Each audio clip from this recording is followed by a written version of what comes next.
What if a single act of kindness on a forgotten roadside was the spark that unraveled a billion-dollar lie? She was just a poor little girl with a backpack full of tools and a ring far too big for her small finger. He was a powerful real estate tycoon, stranded in a suit that cost more than her family made in a month. When Calla Benson helped Galen Riker fix his broken Mustang, neither of them could have imagined that a worn ruby ring would unlock a past buried under lies, manipulation, and a legacy built on stolen lives. Who was Calla really? Why did Galen recognize the ring she wore, and what secret was powerful enough to shatter the Riker empire from the inside? This is not just a story about wealth and corruption. It's a story about identity, family, and the price of truth. One girl's journey from forgotten child to the most dangerous voice in the city. So, buckle in. You're about to uncover the kind of truth they never wanted anyone to find. If this opening pulled at something in you, like, share, and subscribe to follow the full journey. The story starts now. The sun was beginning its slow descent behind the ridge of maple trees, casting long golden shadows over the cracked pavement of Route 14. Autumn had arrived early in Hartwell County, the wind sharp and laced with the scent of pine and distant wood smoke. Along that quiet rural road, a 1967 Mustang Fastback, glossy black and unmistakably expensive, sat stranded at the shoulder, its hood open like a wounded animal. And, standing beside it, scowling into a dead phone, was a man who looked like he belonged anywhere but here. He wore a suit that didn't wrinkle and shoes too polished for dirt roads. His expression was tight, jaw locked in irritation, one hand in his pocket, the other waving in frustration as he muttered to himself, about 100 yards away, walking home from school with a frayed backpack and untied sneakers.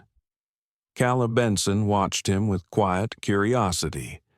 She was 9, small for her age, with tangled dark curls pulled into a messy braid and a face that carried the weight of someone who'd learned early how to take care of herself. Strapped to the side of her backpack right next to the patched notebook and a slightly bruised apple was a canvas roll of small tools wrapped in a faded cloth. It had once belonged to her mom. Now it was hers. She watched the man kick the front tire lightly, exasperated. Then, without thinking much about it, she crossed the road. "Excuse me," she said gently, her voice soft but clear. "Is your car broken?" The man turned, startled.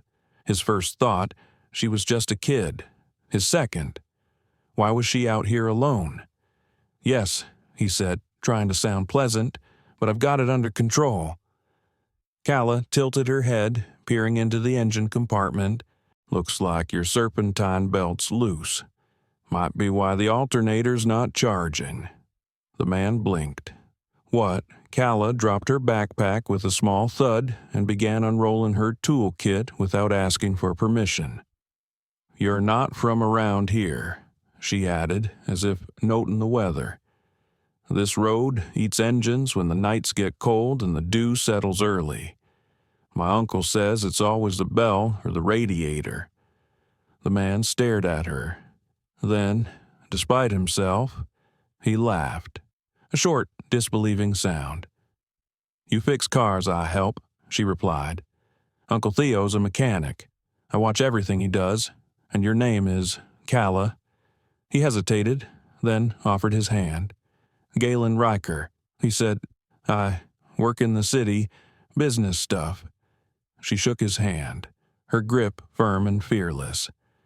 Galen watched as she leaned into the hood, balancing on her tiptoes. She worked carefully, avoiding the hot parts, her fingers moving with surprising precision. "I think this hose is cracked," she murmured, pointing. "And see that leak? That's coolant.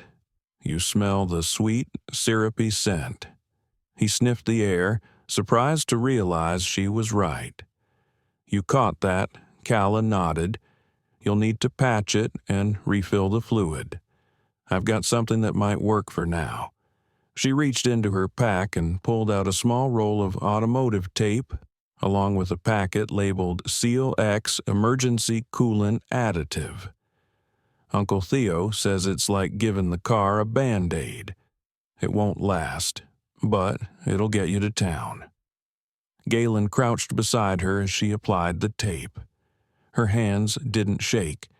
She worked in silence, her brow furrowed in concentration. He found himself impressed, not in a patronizing way, but in a way that made him feel like she knew something he didn't. She stood back and wiped her fingers on a cloth. There, she said, wait 10 minutes before you start it. Let the sealant do its thing. Galen nodded slowly, then his eyes caught something the way the late sun bounced off her hand as she tucked the cloth away.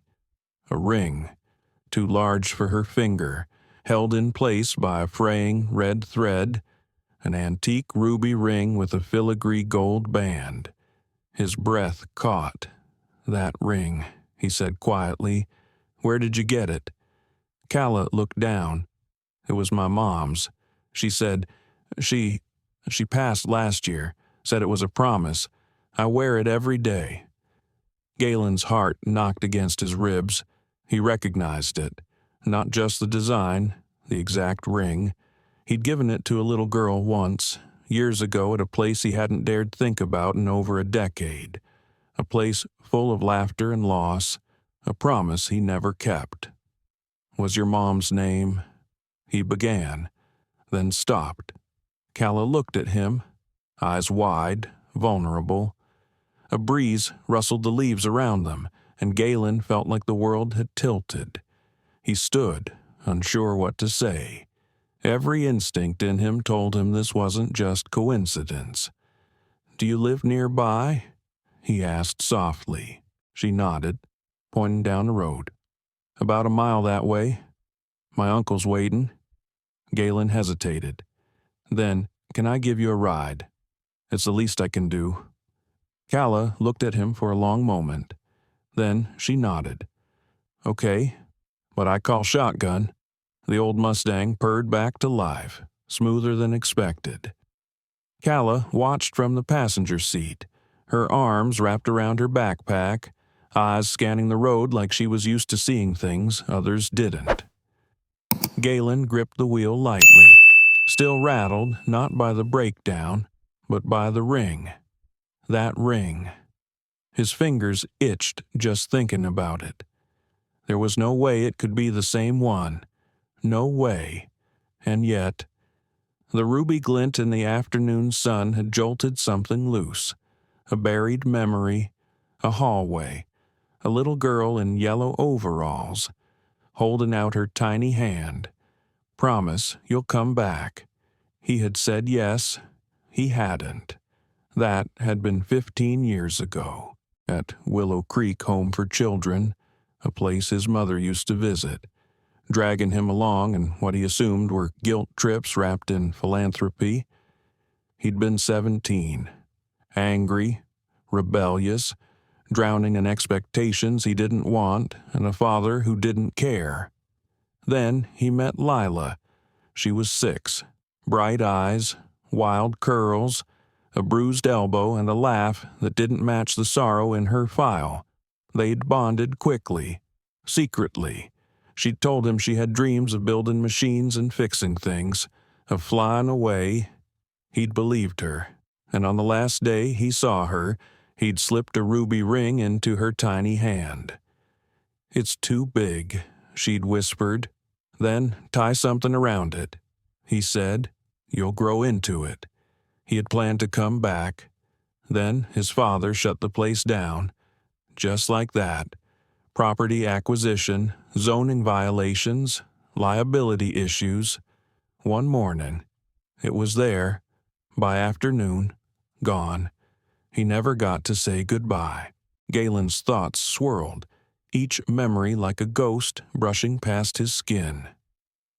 In the seat beside him, Calla watched quietly. "You okay?" she asked. Her voice brought him back. He cleared his throat. "Yeah, just distracted." Calla tilted her head. "You looked like you were somewhere else. Far." He gave a half smile. "I guess I was." They rode in silence for a while. The road twisted through thickets of trees, houses sparse and far apart. "I haven't been here in a long time," Galen said finally. Calla looked out the window. "Nobody really comes here unless they have to. Most people just want to leave." Galen glanced at her. "And you?" She shrugged. "I like the quiet. You can hear your thoughts out here." He thought about that. City life had always been loud phones, meetings, traffic, voices layered over voices. In the silence, there were things he didn't want to hear. But Calla, she seemed to welcome it. She didn't need noise to fill the space. That unsettled him, in a good way.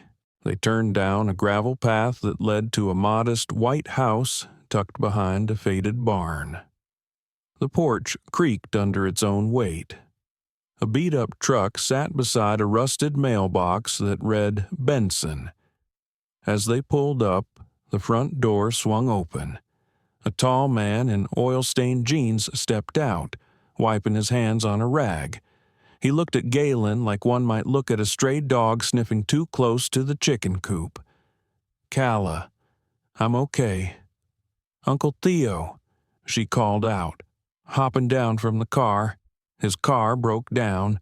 I helped. Theo walked slowly toward them, eyes narrowing. "You're the driver." Galen stepped out. "Yeah, I owe her a serious thank you." Theo didn't extend a hand, just looked Galen up and down. Big city guy. "Huh." Galen smiled, the polite kind, guilty. Calla stood between them, sensing the air had changed. "He's okay," she said simply, "just lost. Like most grown-ups." Theo's face softened slightly. So Galen chuckled under his breath. "I think she might be right." They stood on the porch for a while, making small talk. Theo eventually invited him in for coffee.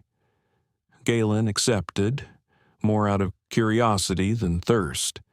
The inside of the house was warm and worn. Photos lined the walls, mostly a Calla and a woman with the same sharp eyes. There was a softness in the woman's smile, a presence that still lingered even though she clearly hadn't lived here in a while. Theo noticed Galen looking. "That's my sister. June, Calla's mom." Theo nodded. "She passed last year. Cancer." Galen swallowed hard. "I'm sorry." Theo nodded again, slower this time. She was tougher than nails, kept everything together. She found Calla when she was just 2. No one knew where she came from. Galen blinked, found Theo leaned back in his chair. She worked at some home in the city, said one day she heard something she shouldn't have. Next thing I know, she shows up here with a toddler and a bag of clothes. She adopted her unofficially, at first. Papers came later. There was a pause. Then, without thinking, Galen asked, "Do you know what the home was called?" Theo frowned. "Willow Creek, I think. Shut down years ago." The name hit Galen like a punch to the chest. He stared down into his coffee, heart hammering. Willow Creek? It couldn't be. Or maybe it could. He looked at Calla, who had curled up with a dog-eared book on the couch, legs swinging. She looked back and smiled, like she somehow knew this moment mattered. He smiled back. But inside, the ground was shifting. Something had just cracked open, and he wasn't sure what would come pouring out.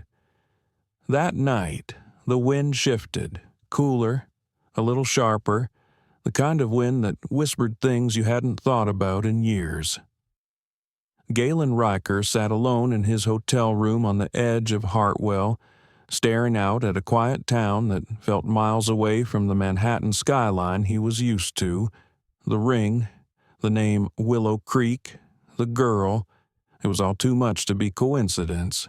He rubbed his temples and opened his laptop, searching every database he had access to, starting with city archives, then orphanage records. But Willow Creek's trail ended in 2009. Abruptly, no closure notice, no final roster, just silence. And silence was something Galen had learned to be suspicious of. Back at the Benson house, Calla curled deeper under her quilt, eyes tracing the cracks in the ceiling. Her room was small, the kind that didn't need much. A hand-painted dresser, a pile of books beside the bed, a photo of her and Theo fishing in the river last summer, both smiling like they didn't have a care in the world. But tonight, something felt different. Something inside her had stirred during that car ride. Mr. Riker had looked at her in a way most adults didn't, not with pity, not even with curiosity. It was something else. Recognition. She couldn't be sure. She reached over to the nightstand and picked up the ring. It had slipped off while she was changing. Turning it between her fingers, she studied the red stone like it could offer answers. Her mom had always said it was a symbol of a promise. But what kind of promise, and to whom she placed it gently on her finger again, tighter this time, the thread fraying. Just before sleep took her, she whispered, "Who were you?" "Mom, who was I?" The next morning, Theo was already up before the rooster. Coffee brewed on the stove, the smell rich and earthy. Calla stumbled into the kitchen, her oversized sweater hanging off one shoulder, curls in a wild mess. "Mornin', monkey," Theo said with a small smile. "Mornin'," she mumbled, climbing onto her usual stool. Theo poured her a cup of warm milk and sat across from her. "You thinking about the city guy?" Calla blinked, kinda. Theo leaned back in his chair. "You've always been able to read people, even when you were little. Did he feel off to you?" Calla thought about it. "No, not off. More like he was trying to remember something important." Theo grunted. "Still don't trust him." "I know." They ate in quiet, the kind of silence that only comes from deep familiarity. But Theo's eyes kept drifting toward Calla's hand. "Your ring's loose again." "I know," she said, tugging at the thread. "I don't want to take it off, though." Theo sipped his coffee, watching her. "You know, your mama didn't talk much about the past, but the night she brought you home, she looked scared. Not like she was running from someone, but from something bigger." Calla looked up, like what Theo didn't answer right away. "She said people might come one day asking questions. Told me if that ever happened, I was to stay calm, but keep you safe." He exhaled slowly. "She made me swear, Calla, on my name." The girl absorbed that in silence, then asked, "Do you think Mr. Riker is one of those people?" Theo gave a long, slow nod. "I think he might be." Later that afternoon, Galen returned. Not to the house, but to the garage where Theo worked just outside of town, Benson's Auto and Tire, hand-painted on the faded sign. Theo was elbow-deep in an old pickup engine when he spotted him. Galen waited respectfully at the edge of the lot, hands in his coat pockets. "I didn't come to cause trouble," he said as Theo wiped his hands and approached. "You came anyway." "I did." They stood in the shade of the awning, autumn leaves skittering across the pavement.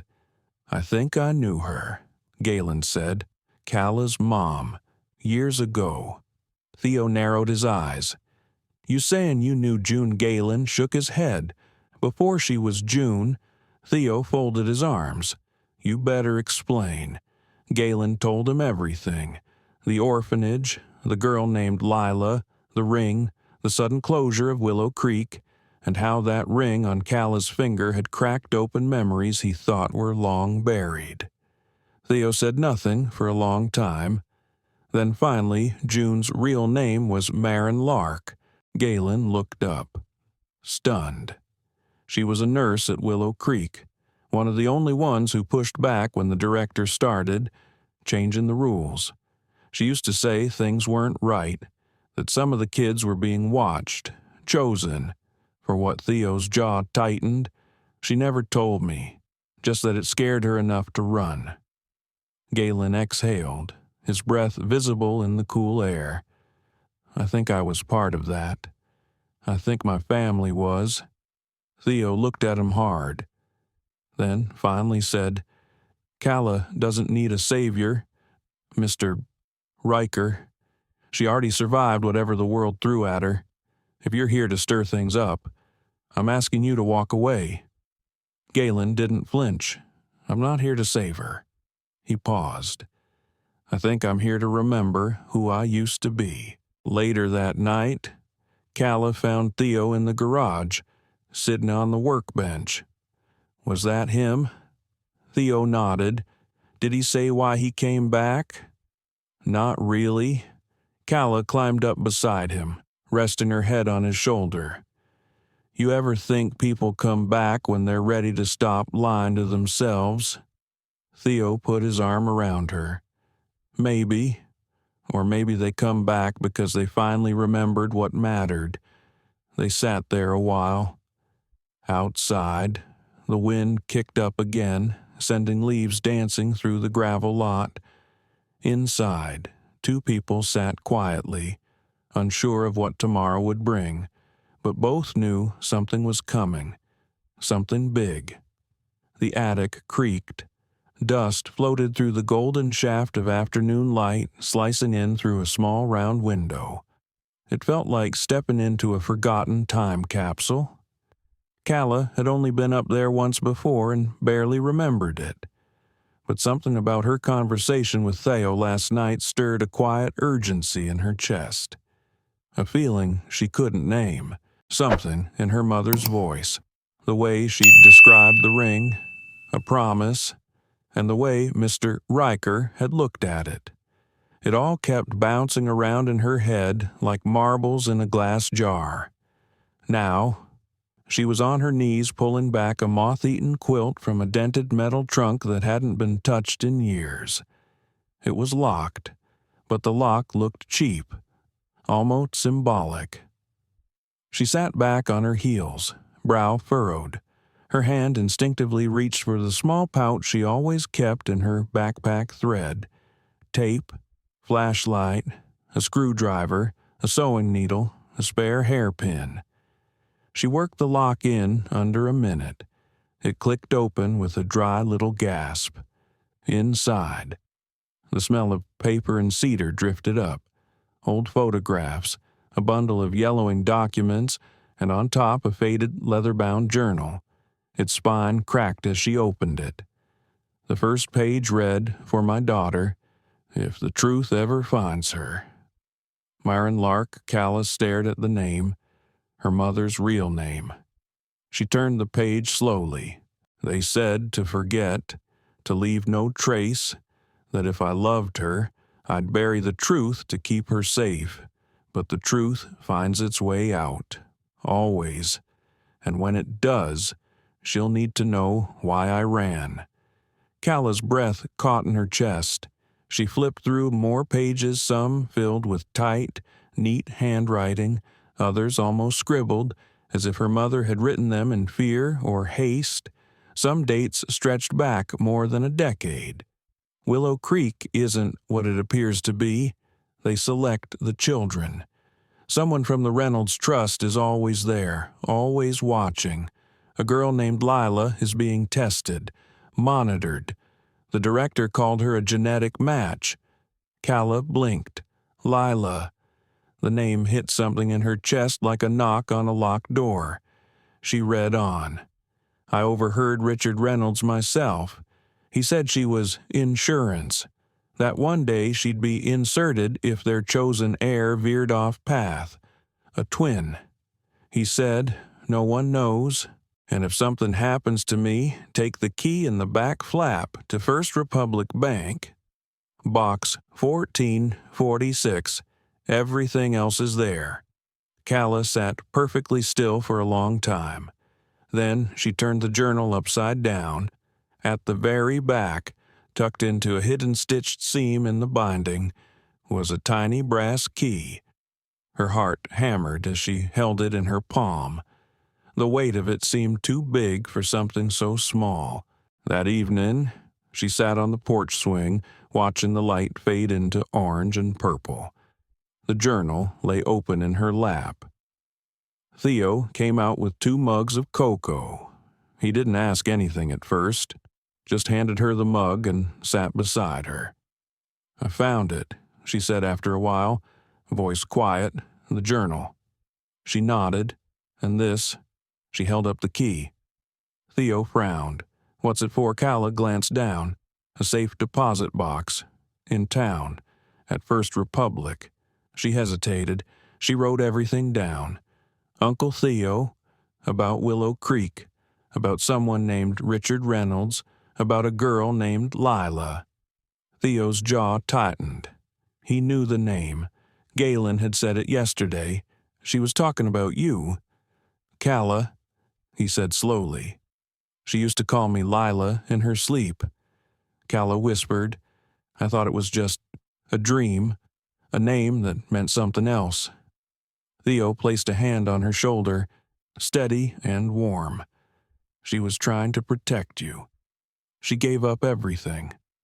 Calla looked up at him, eyes glassy. Why would someone want to control a kid like that? Like a piece of a puzzle they could move around. Theo exhaled. Power makes people do ugly things, especially when they think they're owed something. She closed the journal gently. I think we should go to the bank tomorrow. Theo studied her face. You sure? She nodded. Yeah. She paused. But we don't tell Mr. Riker. Not yet. Why not? Calla's voice lowered. Because I want to know why he really came back, and I want to know what he's not telling us. Theo gave a small, sad smile. You've always had your mama's instincts. Scared, she asked.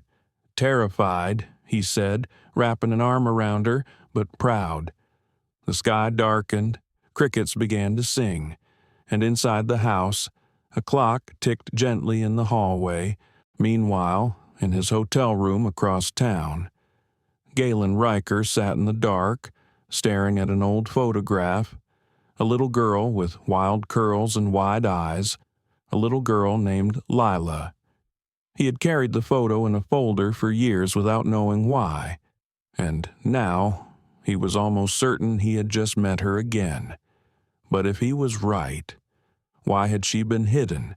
Why had his father lied? Why did the records from Willow Creek vanish overnight? And most of all, what would happen when the truth finally came out? He closed his laptop and stared out the window. Down below, a black sedan idled too long under the streetlight. Galen's chest tightened. Someone was watching him, the same way they'd always watched her. The next morning was quieter than usual in Dunridge. A veil of fog hung over the sidewalks, muting the sounds of early traffic and the calls of waking birds. It felt like the kind of day when secrets wanted to stay buried. But Calla Benson wasn't letting them. She stood at the door of First Republic Bank, gripping her backpack with one hand and the tiny brass key in the other. The edges had worn smooth from years of hiding, but it still held the weight of something important, something final. Theo stood beside her, hands in his pockets, shifting from foot to foot.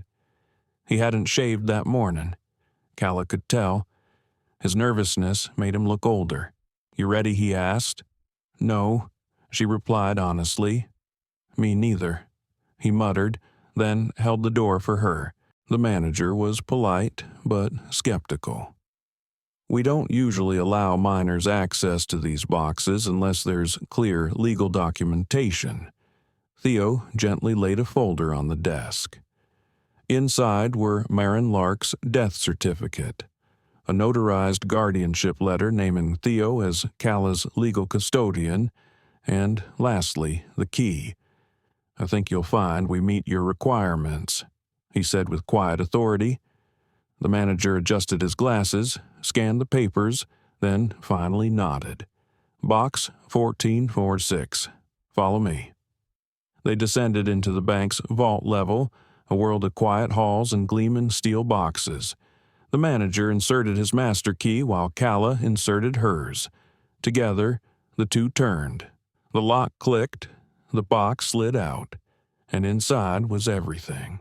There were 3 things: a sealed envelope addressed to Lila, "When you're ready," a thick file folder with Reynolds Foundation stamped across the front, and a small wooden box no bigger than a jewelry case.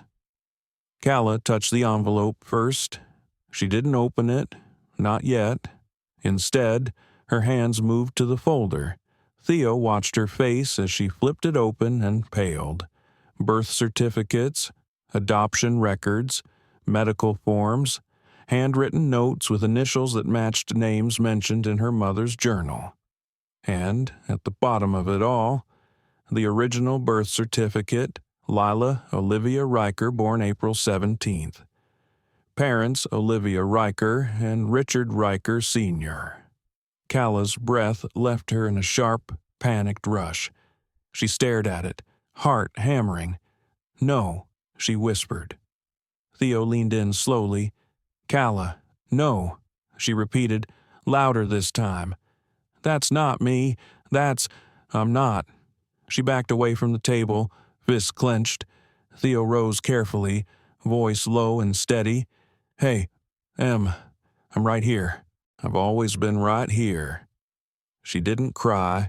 She didn't scream. She just shook, hard, like the truth had dropped ice water straight into her veins. "I don't want it to be true," she said finally. "I don't want to be his daughter." Theo stepped forward and wrapped his arms around her. "You're not defined by blood," he whispered. "You're Calla. You're mine. Your mama's. That's what matters." She nodded against his chest, but the tears came anyway. Tears for her mother, tears for the girl she had been, tears for the girl she never got to be. Later, when the bank had emptied out and they had composed themselves, Calla reached for the wooden box. Inside was a photograph, a newborn in someone's arms. On the back, Elizabeth Riker, 7, Tana, identical twin to Lila, status deceased. There was a fingerprint smudge on the corner and a second label glued hastily beneath it. Samples stored. Cryo ID 7706RR. Theo stared at it. Calla's voice was dull. Cryopreservation, tissue samples. Theo's eyes narrowed. Why the hell would anyone keep a baby's tissue sample? Calla's mouth was dry. Because they wanted to study us, me, back in his hotel room. Galen Riker knew something had changed. He felt it in his gut, in his bones. He had received no calls, no texts, but the silence was telling. Too perfect. He opened a hidden app on his laptop and scanned the GPS ping from the bug he had once placed just as a precaution in the frame of his father's old safe deposit records. Box 1446, First Republic Bank, opened 10:06 a.m. Calla had found it, and now everything would begin to unravel. He thought of the photograph still folded in his wallet, a little girl clutching his hand in the dusty courtyard of Willow Creek. 15 years ago. I promised I'd come back, he whispered. I didn't know you'd grow up into someone so brave. He paused. But I'm still coming back. That evening, Calla sat on the porch again. The envelope from the deposit box rested in her lap. She hadn't opened it yet, not because she wasn't ready, but because she was afraid it might finally tell her everything, and she wasn't sure if she'd like who she used to be. Theo sat beside her, sipping tea. He didn't say anything at first, just sat there, like always. Finally, he said, "You know what I've learned from engines." Calla raised an eyebrow, that they break when you least want them to. He chuckled. That too, but mostly, that no matter how twisted the inside looks, you can always rebuild something strong with the right tools. She gave him a tired smile. I don't know who I'm supposed to be anymore. You're not supposed to be anything, he said. You get to choose now. She stared out at the field, then picked up the envelope and peeled it open. Inside was a letter, handwritten, steady, flowing script. My brave girl. If you're reading this, it means I'm gone, and the world has finally forced you to remember. I never wanted you to carry the weight of my choices, but I also never wanted you to live a lie. You were born into a world of power and deception. But you, Lila, my Calla, are not theirs. You are light. You are choice. You are free now. But be careful, because power does not like to be exposed. There are others who know, others who helped. One day, they may come for you again. If that happens, find Galen. He was once your protector. He can be that again. Love always. Mom. Calla folded the letter, set it in her lap, and this time, when she looked out at the world beyond her little town, she didn't feel so small. The wind changed that night. Not just the breeze outside the farmhouse windows, but something quieter, heavier, something only Calla could feel. The letter from her mother sat on the nightstand, but she didn't sleep. She lay curled under the quilt, eyes fixed on the ceiling, the birth certificate, the bank envelope, and the photograph of the baby labeled Elizabeth all replaying like a film strip behind her eyes. Who was she who had her mother become to protect her? And what did it mean that her name, her real name, had once been Lila Riker, across town, in a quiet hotel on the edge of Dunridge? Galen Riker couldn't sleep either. He'd made up his mind. He was going to talk to her, not as a stranger, not as the man who had once seen her as a mystery to be solved, but as someone who owed her a truth long buried. He gathered the file he'd assembled over the years, copies of old orphanage records, internal memos from the Riker Foundation, even a grainy photo of a much younger Marin, arms protectively around a toddler in front of Willow Creek home. He slipped it all into a plain manila folder, and then the knock came. 3 short raps, 1 slow. He froze. He hadn't ordered room service. Back at the farmhouse. Theo stirred awake to a sound he hadn't heard in years.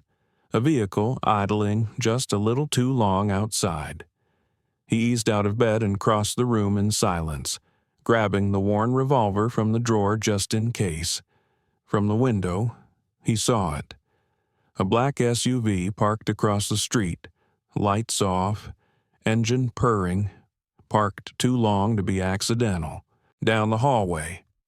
Calla's phone buzzed. Unknown number. 1 message. Do not go outside. Someone is watching. G.R. Her breath hitched. Another buzz. Get to the back porch in 5 mins. I'll come to you. Don't bring the files. Bring only the ring. Trust me. She grabbed her hoodie, pulled it over her pajamas, and crept down the hallway barefoot. Theo was already in the kitchen, gun in hand. "Someone's outside," he said grimly. "I know," she whispered. "He messaged me. Galen, he's coming here." Theo's jaw clenched. "How does he know where we live? I think he's been watching to keep me safe." Theo didn't like that answer, but he didn't argue. Instead, he followed her to the back door and waited. Exactly 5 minutes later, a low whistle came from the trees. Calla stepped outside. Theo followed, gun still hidden at his side. From the shadows, Galen Riker emerged.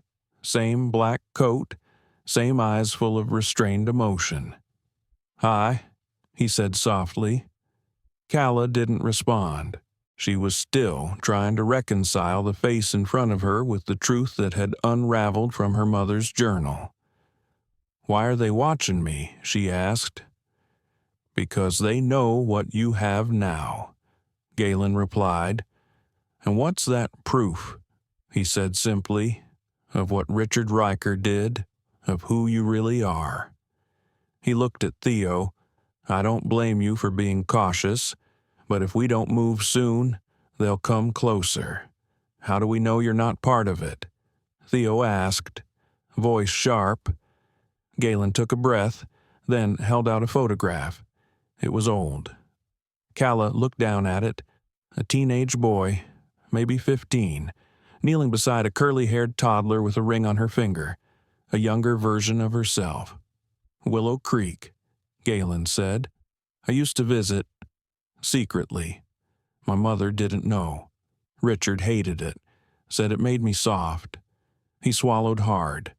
I promised that little girl I'd come back." Calla stared at the photo. "I kept the ring," she said softly. "All these years.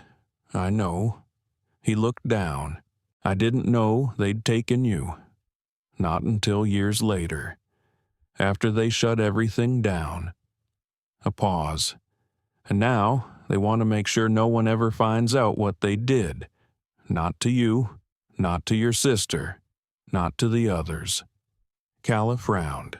"What do you mean, others?" Galen glanced at Theo, then back at her. There were 10 children at Willow Creek under special monitoring, all with unusual genetics, potential markers for intelligence, health, adaptability. You weren't the only one they tracked. Calla's head spun. This was bigger than her. "I have files," Galen added, "but they'll only matter if we go public, if we move fast." Theo didn't lower the gun. "You're saying Richard Riker ran experiments on children. I'm saying he funded a private study that went far beyond what any law would allow. And I think Elizabeth, your twin, didn't die the way he claimed." That hit like a cold slap. Calla stepped back. "You're saying she's alive, I don't know," Galen admitted. "But I've found records fragments, one medical facility, ties to a cryo-research lab in Vermont." Calla's fists clenched. "How long have you known this? A few months?" "I had to be sure it was you." She stared at him, then looked past him. The black SUV was gone, but the feeling of being watched hadn't left. "Okay," she said, voice steady. "What do we do next?"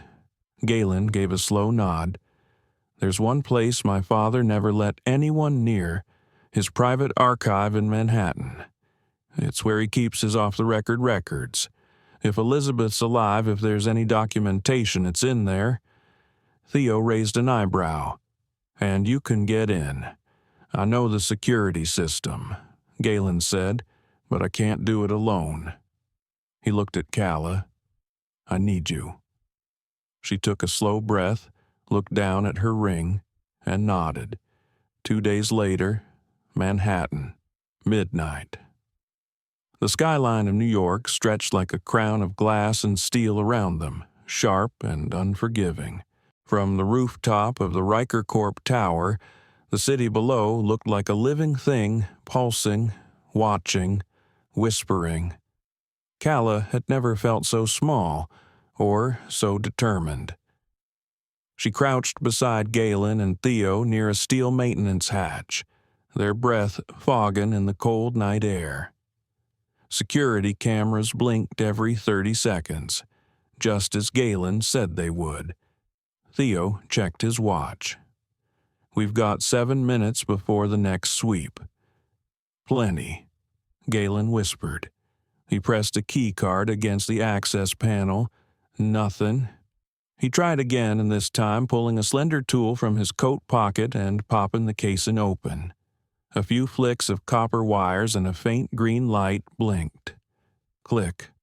The hatch released. "This way," Galen said, sliding down into the silent belly of his father's empire. The hallways were lined in glass and white stone. Calla followed close, her sneakers silent on the polished floor. Her hands were clammy. Every step reminded her this was a place she was never meant to see.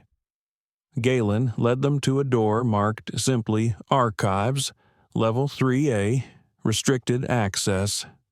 He paused, then turned to them. Last chance to back out. Calla stepped forward. No more running. Galen gave her a look that almost resembled pride. Then he turned back to the door, punched in a 10-digit code, followed by a retinal scan. The vault door hissed, then slid open. Rows of locked drawers lined the room, sterile and cold. But what caught their eyes was the glowing digital ledger at the center console. Names, categories, file tags. Calla leaned closer. Her voice cracked. "There's hundreds." Theo pointed to a drawer labeled Project Gemini. "That's it." Galen stepped forward, keyed in the override, and the drawer popped open with a soft sigh. Inside were file folders, black binders, medical photos, and lab reports. They pulled them out one by one, each revealing more than the last. Photos of infants marked with coded stickers, intelligence assessments over years, growth projections, DNA comparisons between twins separated at birth. Calla's fingers stopped on a file marked Subject 77A, Leela Olivia Riker, Subject 77B, Elizabeth Riker status, divergent control case, asset usage, pending activation. "What does that mean?" she asked. Heart thudding. Theo shook his head. "Whatever it is, it's not normal. This ain't adoption. This is testing." Galen's face was pale. He flipped to the last page in the file. A document labeled Succession Protocol Tier 2. In the event of heir instability, substitute will be elevated. Genetic match to founder line confirmed. Behavior conditioned through monitored environment. Subject 77A to replace heir if behavioral drift is detected. R. Riker Sr. Calla felt like the air had been sucked from the room. "They were grooming me," she whispered, "as a backup plan." Galen nodded slowly. "They raised you separately, controlled the variables, watched how each of you developed. You were the fallback." And Elizabeth Theo asked quietly. Galen hesitated, then pulled another file marked Elizabeth Riker, 77B, status unknown. Inside was a death certificate, issued 12 years ago, filed by a medical director under the Riker Foundation, but stapled to it was a second page, a transfer authorization. Calla read aloud, "Specimen relocated to Cortova Biotech Facility. Access level executive. Status cryo asset. 7729E. Her stomach turned. "Specimen," she echoed, horrified. "They didn't just let her die," Galen said grimly. "They froze her, or part of her. It's what my father's been funding this whole time. Genetic insurance, biological continuity. They turned us into assets," Calla whispered, "like machines, not people." Theo touched her shoulder. "You're not a thing, Em. You never were." Suddenly, Galen went still. He pulled his phone and swore under his breath. "What is it?" Theo asked. They triggered a motion sensor. He turned toward the door. "We have 3 minutes before security's in the building. Then we take what we can," Calla said, already stuffing documents into her bag. Theo grabbed the encrypted drive. Galen yanked 2 more hard copies, then led them out the back exit, deeper into the facility. As they rushed down a fire escape, the city opened up below them. Red and blue lights began flashing down the block. "We're blown," Galen said, "but we've got proof." They ducked into a side alley, reached the parked van Theo had rented under a fake name. Inside, heart still racing, Calla pulled the photo of her mother from her pocket. Marin, holding her, behind them, the old orphanage that no longer stood. "She gave up everything to protect me. She won't be the only one," Galen said.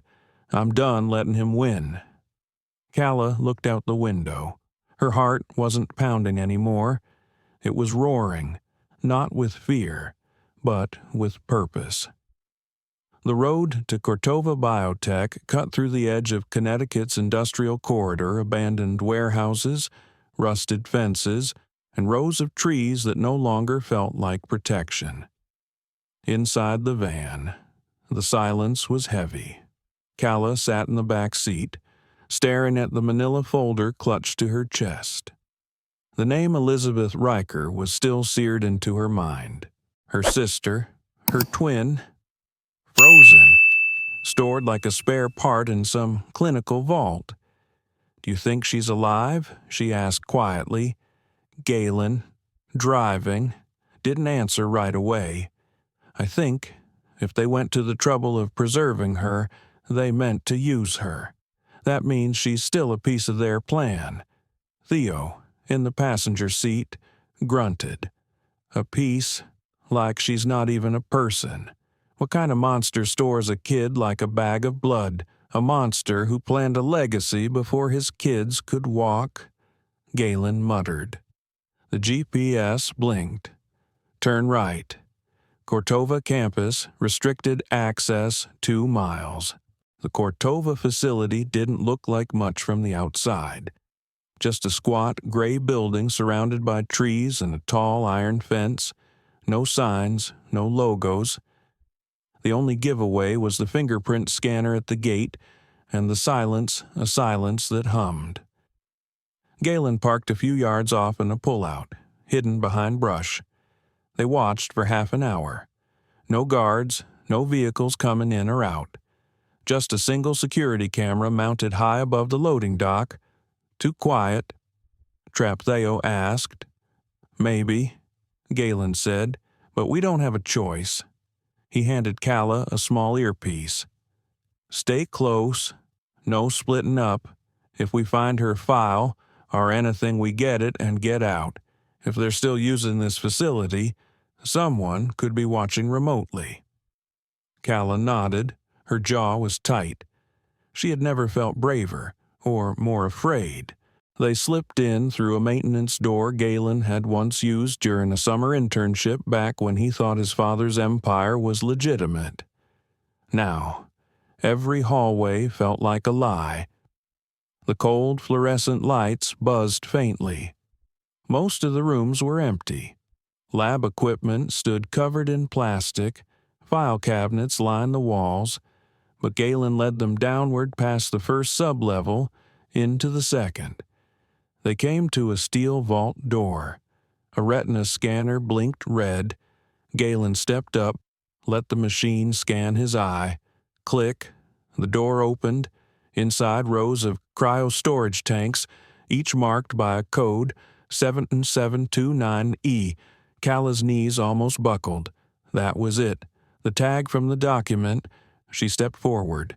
There it was, tank 7729E. Frosted over, digital display still active, vitals stable, Cell preservation 98.7%. She placed her palm against the cold glass, and for the first time, the weight of it all hit her. This was real. Not just a theory, not just a file. A child her sister locked in ice for more than a decade. "What do we do?" she whispered. Galen looked at the panel. "There's a manual override," he said. "I can initiate thaw protocol, but we don't know how much brain function she'd retain, or whether they kept her fully frozen or partially conscious." Theo looked horrified. "You're saying they might have left her aware? I don't know," Galen said, "but I wouldn't put it past Richard." Calla shook her head, backing away from the tank. Her chest heaved. I can't do this. I don't know her. What if she's not?" "Right. She's your sister," Theo said gently. "She's a ghost," Calla whispered. "And if we wake her, and she's broken, what kind of life is that, Silence?" Then Galen stepped forward. "You don't have to decide alone, but if there's a chance to save her, we have to take it." Calla looked at the face behind the frost. Peaceful, pale, so much like her own, a twin she never got to hold, a life stolen by power. She pressed her forehead to the tank and said softly, "Okay, do it." The thaw protocol began. Alarms blinked silently. The fluid inside the tank began to shift, temperature slowly rising. Galen moved quickly, unlocking a secondary control panel to disable external alerts. They didn't know how long they had. Minutes passed. A heartbeat monitor blinked, first a flutter, then steady. The glass fogged up. Calla reached out again, then a hand, slender, pale. It rose weakly, pressing back against the glass from inside. Calla gasped. "She's alive," Galen whispered. The tank opened with a soft hiss, and the girl collapsed into Calla's arms. Wet, weak, breathing, alive. Calla held her, sobbing into her shoulder. "Elizabeth," she whispered. "You're okay. I've got you." The girl stirred, mouth opening, one word, rough, hoarse. "Mom." Calla's heart shattered.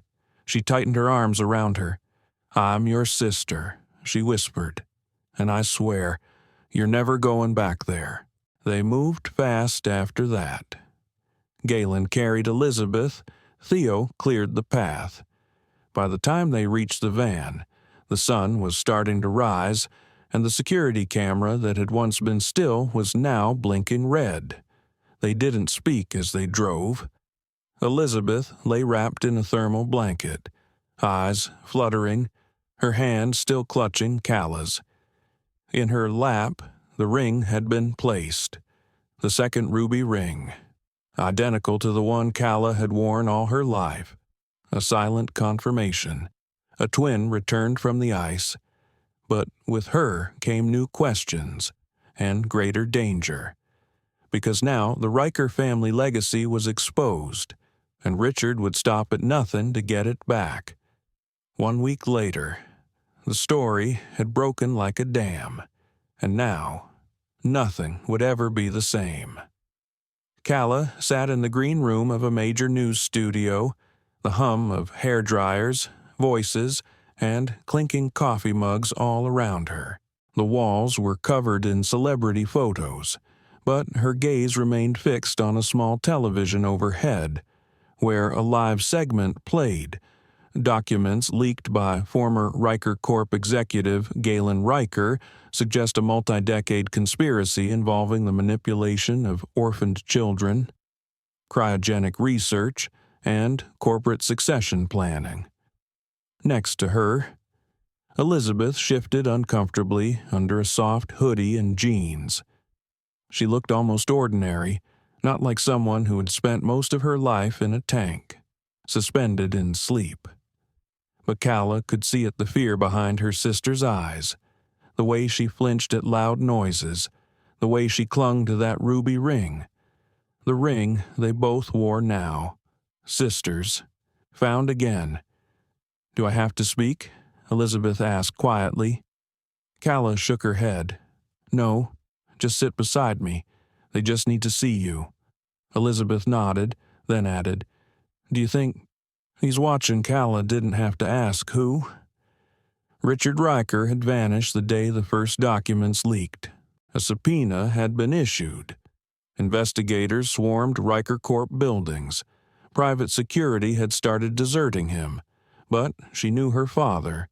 He was never more dangerous than when he was cornered. Across the city, in a penthouse no longer protected by guards or servants. Richard Riker watched the news, alone. His empire, once unshakable, now teetered on the brink. Photographs of Calla, Elizabeth, Galen, and Theo flashed across the screen. The narrative wasn't just about corporate corruption anymore.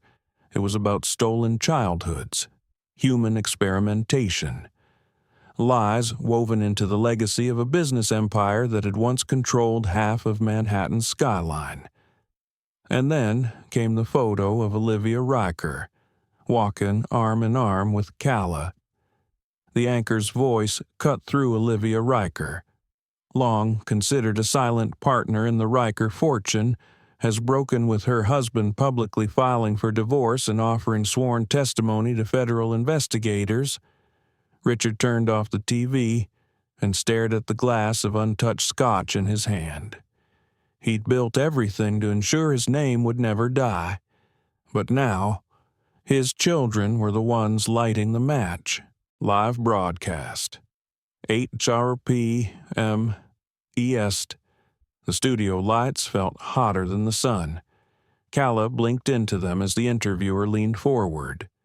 "You've gone from anonymity to a national symbol of truth in just 7 days," she said gently. "What do you want the public to understand?" Calla steadied her voice. "That this didn't start with me, or with Elizabeth. It started with the belief that people without power could be used, shaped, and discarded. That legacy was more important than life." She paused, looked at the camera, but what they didn't expect was that we would find each other. Beside her, Elizabeth took her hand. The audience watching from homes, airports, hospital rooms, they would see it. Not just a story about crime, but about connection and reclamation. That night, Calla, Galen, Theo, Elizabeth, and Olivia gathered back at the safe house. The air smelled like tomato soup and cinnamon Olivia had insisted on cooking. San Helan began with meals and silence. Calla sat at the kitchen table, staring at the stack of letters that had come from all over the country. Children adopted under suspicious circumstances, nurses from old facilities, a janitor who remembered seeing Richard Riker at Sunvale Orphanage in 2003. Each letter was a thread, and Calla was beginning to see the tapestry. This had never been just about her. "Do you think we're ready?" she asked. Galen entered, laptop in hand. "We just got the okay from the Department of Justice. They'll issue full subpoenas if we give them the last piece." Calla raised an eyebrow, which is Galen turned the screen around. On it, a surveillance video, grainy, dated 12 years ago. A child, unmistakably Calla, being carried down a hallway. A man's voice in the background. "Freeze her. We can't risk the other one waking up too early." A time stamp, a facility tag, and the initials are R. Calla closed her eyes. It was confirmation, final, devastating, and necessary. "We release it tomorrow," she said. Theo spoke up. "Once this goes public, you understand. There's no turning back." Calla looked at Elizabeth, now asleep under a blanket on the couch. Her sister. Her mirror. "We passed that point the day I found the ring," she said softly. We're not here to protect an empire. We're here to bury it. 2 days later, the courthouse in Lower Manhattan stood like a cathedral to consequence. Stone pillars, steel barricades, reporters shouting questions behind velvet ropes. The Riker name was now synonymous with conspiracy, loss, and betrayal. But for Calla, this wasn't just about legacy anymore. It was about truth. Inside, the courtroom hummed with low conversation.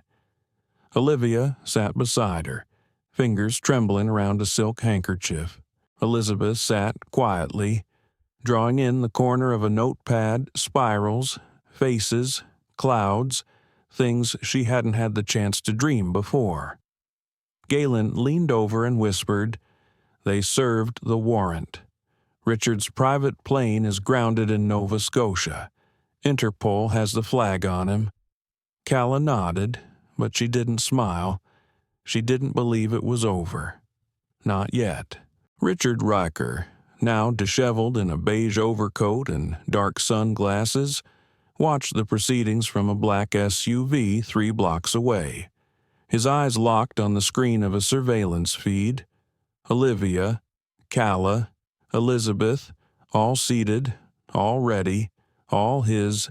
He had built everything: the company, the protocol, the line of succession for them, and they had turned on him. The man beside him, Raymond Sills, an ex-operative from a disbanded corporate intel firm, spoke quietly.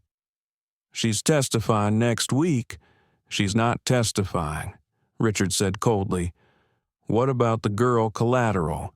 Richard replied, "If Calla won't step back voluntarily, we'll force her." Raymond raised an eyebrow. "You sure you want to go that route? Feds are watching every move?" Richard's smile was razor thin. "I didn't raise a legacy just to watch it burn because of sentiment." That night, back at their Catskills hideout, the mood was tense. Theo triple-checked the perimeter. Olivia stayed glued to the radio.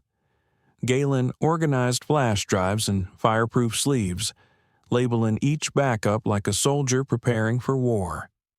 Calla paced, the kind of pacing that meant she knew something was coming. Her gut had never failed her. And when the wind outside picked up, then fell completely silent, she walked to the back porch and waited. Minutes passed.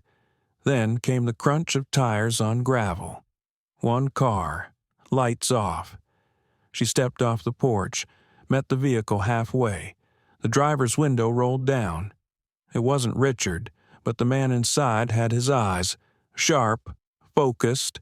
"Miss Riker," the man said, "my name is Raymond. I have a message from your father."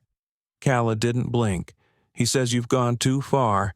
That family business should stay in the family." Raymond reached into his coat. Calla didn't flinch, but she did notice Theo in the trees, rifle aimed low, and Galen just inside the door. Phone already calling 911. Raymond pulled out an envelope, thick, inside a photo of Calla, Elizabeth, and a red laser dot over Elizabeth's forehead. "Back off." The note inside read, "Or the girl disappears. You can't protect everyone." Calla stared at it, didn't breathe, didn't move, then said, "Tell my father I don't bargain with ghosts." She dropped the photo on the ground, turned, and walked back into the house. She didn't have to look back to know the car was already gone. Inside, she closed the door and sank into a chair. Galen picked up the note and paled. "We need to leave. Now." "No," Calla said. Her voice wasn't trembling. It was iron. "This isn't about running anymore. This is about finishing it." She turned to Theo. "I want a press conference, tomorrow, with federal oversight, and Elizabeth standing beside me." Theo grimaced. "That's putting a target on her head."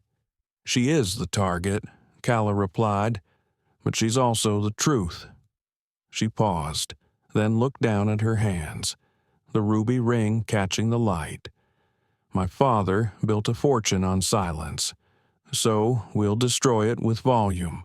Next morning, the atrium of the Federal Records Building had been converted into a press stage. Dozens of journalists, 3 cameras live streaming, federal agents lining the walls. Calla stood at the podium, flanked by Elizabeth, Galen, Olivia, and Theo. She didn't read from a statement. She didn't need to. "My name is Calla Benson," she began, "but I was born Lila Olivia Riker." Murmurs swept the room. My sister and I were separated at birth by a father who saw us as assets, not daughters. I was raised in hiding by a woman who risked her life to protect me. My sister was placed in cryogenic stasis and cataloged for later use. Gasps. She was never meant to wake up, just to exist, quietly, until she was useful. Calla reached for Elizabeth's hand. "But she's not a spare part. She's not a project. She's my family. And this is her story, too." The projector screen lit up behind them. Documents, videos, names, signed orders from Richard Riker. "I'm here today because no child should ever be born into a cage. No matter how golden, no empire is worth a life. No father has the right to erase his children for legacy." She paused, looked straight into the lens. "This is not revenge, it's reckoning." Hours after the press conference, news helicopters circled the city like vultures. The story had exploded, not just nationally, but globally. Heiress reveals human experiments at Riker Corp. Twins separated for genetic control 1, kept frozen. Elizabeth Riker alive empire on brink of collapse. The headlines were a blur, but the threats were crystal clear. That night, the FBI issued a federal warrant for Richard Riker's arrest. The Department of Justice confirmed that multiple international agencies were now collaborating on his capture. But Richard had one advantage left: his unpredictability.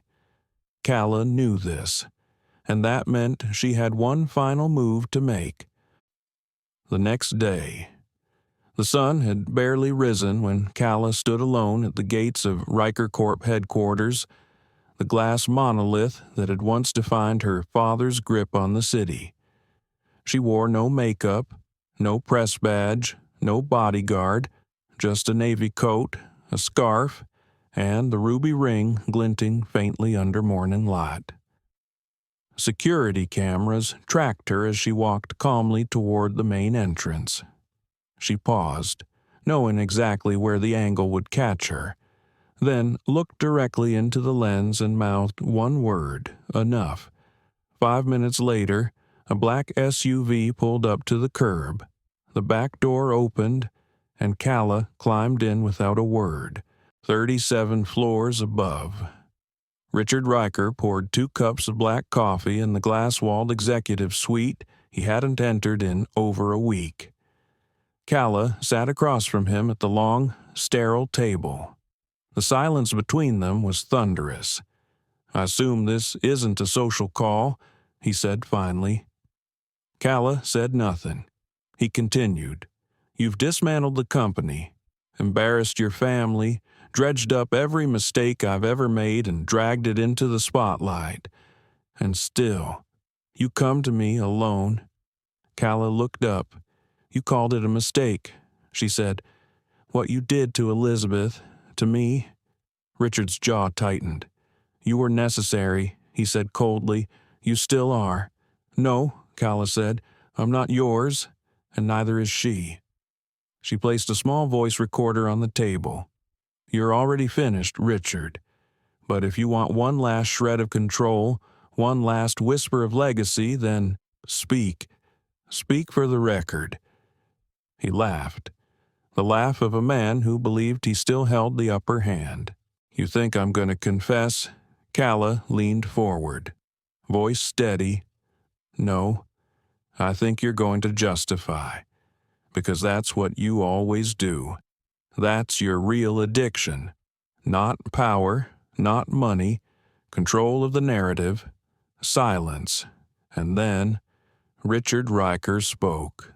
Back at the Catskills, Galen, Theo, Olivia, and Elizabeth huddled around a secure laptop, watching the live transmission from Calla's lapel mic. It wasn't just conversation, it was testimony. They listened as Richard talked first with arrogance, then bitterness, then slow, unraveling desperation. He admitted to orchestrating the Sunvale Cryogenic Project, to paying off orphanages, to choosing which children to preserve. I was building an empire beyond biology. I needed insurance. Heirs who could be molded from birth, duplicates, mirrors. If one failed, the other would rise. He spoke of Elizabeth like she was a product, of Calla like she was a calculation, of Olivia like she was a pawn who used to know her place. And finally, he said it. You weren't my mistake. Calla, you were my insurance policy. But you were never supposed to win. The moment he said it, a federal strike team entered the floor, weapons drawn. Richard Riker, an agent barked. You are under arrest for crimes against humanity, conspiracy, fraud, and illegal human experimentation. He stood up slowly, his hands trembled, but as they cuffed him, he looked over his shoulder and said to Calla, You'll never understand what it takes to build something that lasts. Calla stood, her voice quiet but unwavering. Neither did you. 3 days later, the trial began. Olivia testified first, her voice breaking as she described the years of silence, the lies, the grief. Elizabeth followed, brave but quiet, recounting the fragmented dreams she'd had inside the tank. A life paused. Calla was last. She didn't speak as a victim. She spoke as a witness, a daughter, a survivor, a reckoning. This isn't about revenge, she said. This is about naming the thing that once had no name. Abuse disguised as genius. Control disguised as care. Legacy at the cost of lives. She ended her testimony with a gesture. She removed the ruby ring from her finger and placed it on the witness stand. It was never about the ring, she said softly. It was about what it meant, a promise, broken and reclaimed. I'm not giving it back. I'm retiring it. 3 months later. The wind smelled of salt and wildflowers as Calla stepped onto the bluff overlooking the bay. Below her, construction crews moved like ants, building not a tower, but something far more human. A long, low structure of warm timber and wide windows was taking shape against the sea. Not a headquarters, not a fortress, a sanctuary. The Lila Center for Restorative Futures, part trauma center, part tech-free retreat, part community school for children aging out of foster care. All funded by the sale of what remained of Riker Corp's liquid assets. Galen had helped broker it. Olivia had signed the paperwork. Theo had drawn the blueprints.